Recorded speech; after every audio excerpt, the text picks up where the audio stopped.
All right, hey there everyone. I'm Daryl Stringer. Welcome to episode 7 of the Build a Photography Business Show. And in this episode, we're going to look at, as I get things set up here, we're going to look at what you need to do to balance your photography business and your family so that both sides win. And then we're going to have a bit of a Q&A. So if you'd like to stick around, we'll see you there for a bit of a live chat. All right, let's get into some training.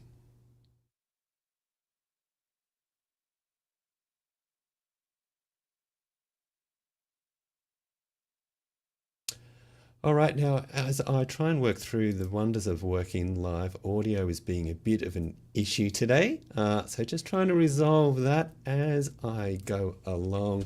Let me see what I can do here. All right, let's get into talking about some business stuff. So one of the biggest issues faced by a lot of photographers is that battle between your business and your family. If you want your business to be successful, then you don't have time for family. And if you want your family to win, then your business struggles. So what can you do? How do you make it work? Well, as with most things in business, it comes down to numbers. Your pricing numbers and your time for money numbers. And if you want to get one of those right, then you're in a good place. So what can you do? Option one is to go for high shoot for dollar numbers, as I just try to resolve this audio here. Okay, option one is to go for high prices, sorry, on your photo shoot packages. So if you could charge, say, $400 to do a photo shoot, and let's say it takes you, say, 4 hours to shoot and edit, and if you're doing, say, 5 per week, then you're looking at revenue of maybe $90,000 to $100,000 per year.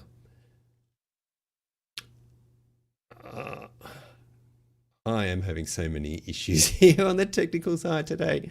Nothing has just seemed to work. When I first got started, my camera didn't want to work, so I had to resolve that. And then I had some audio issues, and then everything just seemed to go along. So it's not really working out the best for me today, but I'm trying to get there. Let me just try to scroll on down here. Okay, there we go. All right, let's go on. And I hope it continues to work okay. So how do you get to $400 per shoot? I think the first thing you need to do is to have a really great photo package. And one of my most popular photo packages when I was still shooting was a $495 real estate photo package, and that was just for photos. So that didn't include any videos or virtual tours or anything else. It was just a combination of image quality and great service, and it was what my clients wanted, so they were willing to pay extra. So it may be possible to increase your rates and deliver a high-priced photo package that your clients really love. The other way to go is to upsell additional services. So you might charge $200 for photography only, but then maybe upsell to a $200 walkthrough video and a $120 floor plan. And then you're at $520 for a single shoot that you should be able to do in just a few hours. And again, I mean, if you can do 5 of those a week for, say, 48 weeks a year, then you're at nearly $120,000 in revenue. Now, these things don't just happen in isolation. So what are some of the implications from charging higher fees? Drop a comment if you have a few thoughts about what some implications could be that you see. Here are a couple that come to mind for me. One is, how do you get clients when you charge more than other photographers in your market. So you'll need to overcome the marketing issue and that brand positioning issue in order to have that steady stream of bookings. So a flow on from that is that you'll need to commit time to building relationships. Make sure you don't rely on just 2 or 3 great clients, because if just one of those clients leaves you, at those kind of rates, you do leave yourself vulnerable, because maybe one client could mean a 20% decline in revenue. Another implication from charging high fees is the need for a diverse client base, just in order to bring in enough revenue. And if you do that, then there are going to be, of course, flow-on effects from that in terms of skills development, marketing, pricing, managing those commercial clients. Now, both of those implications can be worked around, but you will need to put time into managing them and not just cruise along and kind of hope for the best. So if you take the right steps and establish processes, then this can be handled really well, and you'll be able to earn more, but hopefully work a little less and give you a bit of that extra time with family. Another way to go is to go for low time for money numbers. So that means that you want to spend the minimum amount of your own time working on each project, and instead spend that time with your family. And this is where you're probably going to need other people to help you. So the most common way to do this is to outsource the editing of your photos and other tasks to photo editing companies. So, instead of you spending hours editing yourself, you upload the photos to an editor, you pay them $20 or $50 or whatever to do the editing for you. And that's an easy way to go. It works really great, at least up to a certain volume. So there is a bit of a cap as to how far you can go with that approach.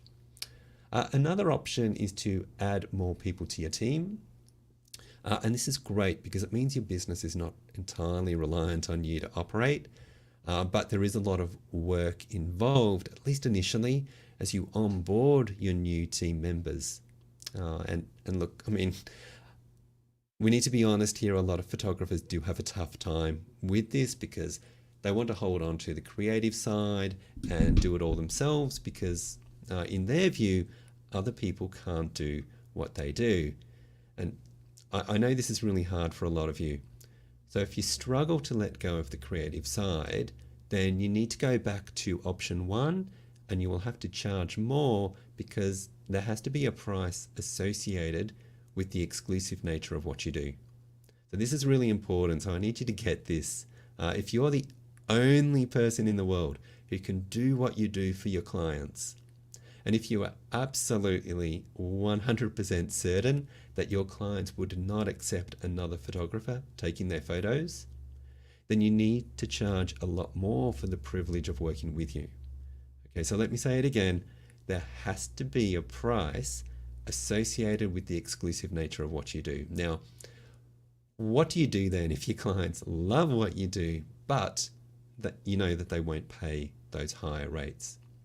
So if that's your situation, then you have to let go of the creative side and allow other people to work for you, and then you can charge those lower rates. So it's either you alone and you charge a lot, or you charge lower fees but be willing to bring in other people when the volume of work reaches a certain level. That's just the way the numbers work. So what are some of the possible implications then from bringing in other people to work for you? First of all, you need to find the right people, whether they are shooting or editing. And when you find them, then you need to train them. So before you get started with this, I think it'd be helpful to ask yourself, firstly, have you got training processes in place? Do you know what you're going to do there? And do you have the business systems to manage other team members who maybe aren't as familiar with things as you are? So I think those are really big issues, and I think that's something that you would want to get in place before you start hiring employees or subcontractors to work for you. Now, the second implication from this is the cost associated with having other people work for you. So are your prices actually high enough to allow for that? So can you still make a healthy profit when you're paying those staff costs or editing costs? Now, you wouldn't necessarily be charging as much as you would if you wanted to work by yourself, but you still need to have your prices high enough. And I'd say that's something you would want to manage before you add team members, not after. So try and get your pricing right before you start hiring people. So there are your two options. Option one is to go for high prices on your photo shoot packages. And then option two is to minimize your time by building a team who can take on certain tasks, whether it's editing or shooting or bookkeeping or whatever it is. So can you think of then any other implications from maybe either option one, where you got high prices, or option two, where you're minimizing your time? Let me know with a comment. Or do you have any other questions about any of that? So again, let me know in the comments, or feel free to message me if that would help. So have a think through what this is going to mean for your business. I'm just checking to see if anyone's got a comment yet. I don't see anything up there yet. But think this through. This is really important. Let me just go back here, just working through these different options. It's really important, if you do want to minimize your time, do what you can to charge more, because then you're just going to need to do fewer shoots. You can really balance things out that way. You know, you can pretty much work a nice 8-hour day. You might need to shuffle things depending on whether you're doing daytime shoots or twilight shoots, but you can really balance that out quite well. Or option two, which I think is probably going to be more likely for a lot of you, and that is to build a team to help you get everything done. You may not need to do that right away. You may not be doing the volume just yet, but maybe what you can do is be getting those processes in place, getting the systems right, thinking through what are the implications within your business for what's going to happen when you do add those extra team members. Okay, that's about it then for today's show. My name's Daryl Stringer. I got through to the end after almost everything went wrong technically where I am, but that's okay, we made it. If you want to follow me, then you'll find me on Facebook, Instagram and elsewhere. Or shoot me an email if you've got a question about any of this that we went through today. All right, thanks everyone for joining in. I'll see you next time. Bye.